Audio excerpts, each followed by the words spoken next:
Okay, so 1.5 is solving problems using linear systems. Again, you can graph, you can use substitution, you can use elimination. There isn't a word problem that's going to say use elimination here, use substitution here, right? We know the skills now. Now we're going to use them based on whether it makes sense to use it or not. Okay, but before I even think about solving a linear system, I have to create a linear system from a word problem.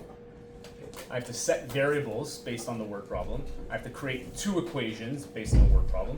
And then once I have two equations, that's when I do my substitution or elimination. That's where it gets easy. So you're gonna get this question a lot, and it's pretty easy. I entice you to try to do it the proper way so you get the hang of it. Bob has $5 more than Jim, so I can change this, from 1.1 algebra to math.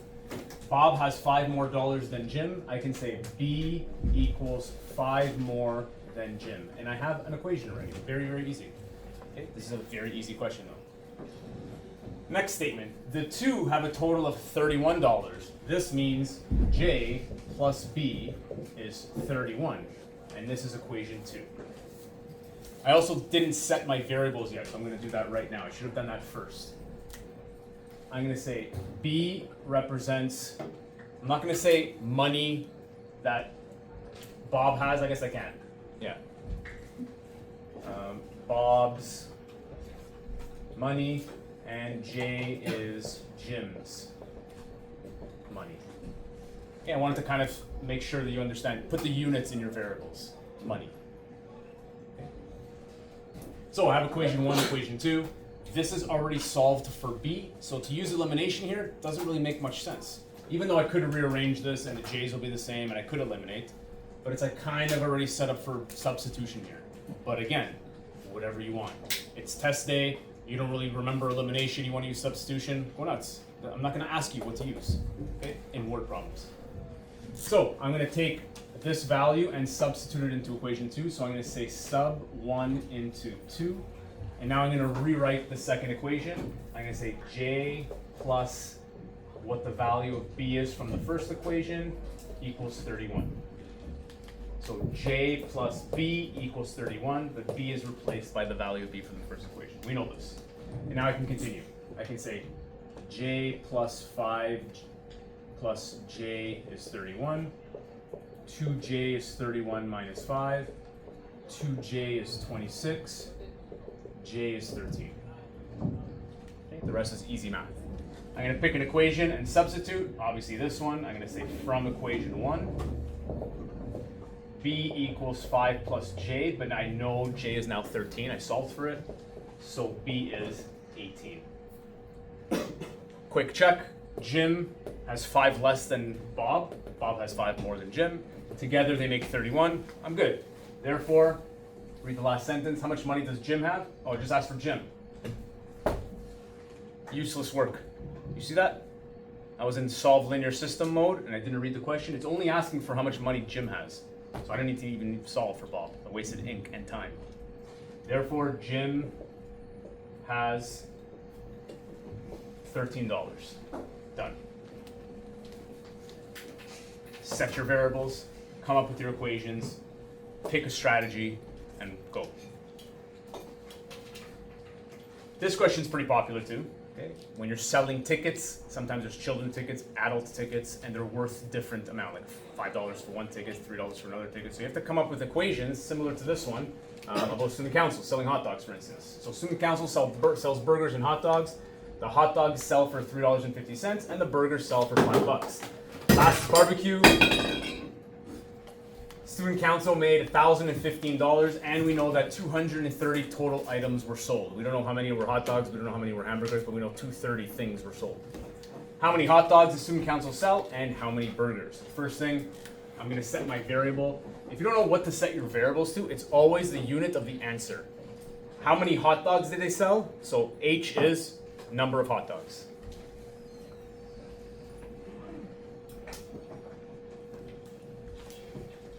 I'm going to put number of hot dogs sold, just because it's a little better. I'm going to put B as number of burgers sold. Okay, so it's very, very easy to get your units of your variable just from the last sentence of the word problem.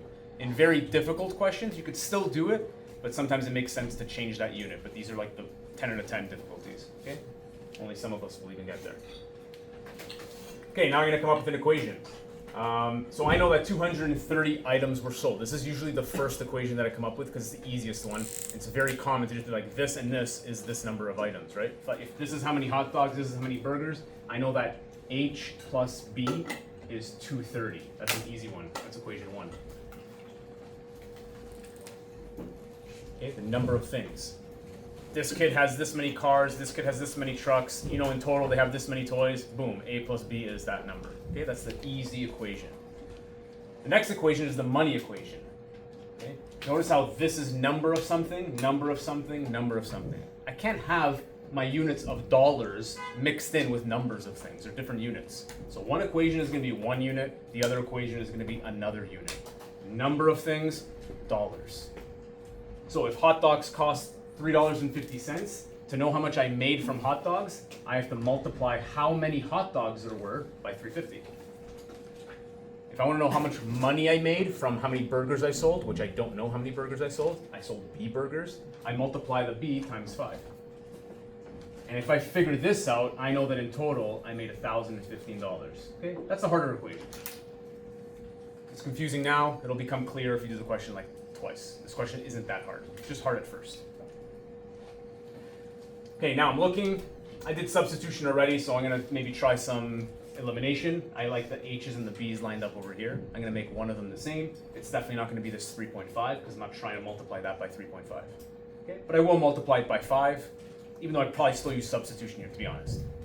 Okay, but whatever. So I'm gonna say by elimination, and I'm gonna multiply this by 5. I don't have a problem if you even do that. Just like say times 5. And underneath over here, I'm gonna rewrite it. Use a different color. That's 5H, 5B, and that's half of 2300. 1150. And I'm gonna just lightly do that so I don't have to look at that equation right now.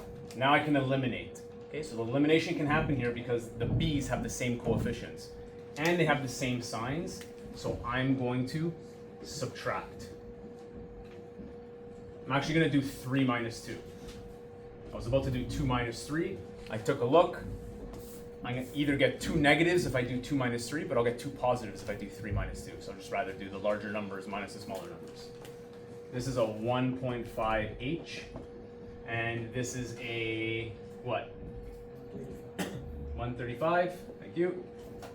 135 divided by 1.5 is 90.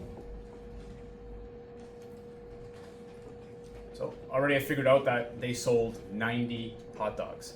And very easily, if I know that they sold 230 items from equation 1, if I know that they sold 90 hot dogs, super easy. From equation 1, I'm going to say 90 plus B is 230. B is 230 minus 90. B is 140. And I'm done. Therefore, student council sold 90 hot dogs and 140 burgers. Okay, all this communication is important. You know, I've tried to make you do it in your regular homework for substitution and elimination, mainly to set yourself up for good problem solving. Because problem solving with word problems is difficult. But if you're organized and you communicate to me and to yourself, it'll be easier. And this continues all the way to the grade 12. This communication is very, very important for future math. So don't discount it because you think you can move faster in easy questions. Okay? Practice your communication. Just because it's easy, you should have more opportunity to make it better. And that's it for part 1 of word problems.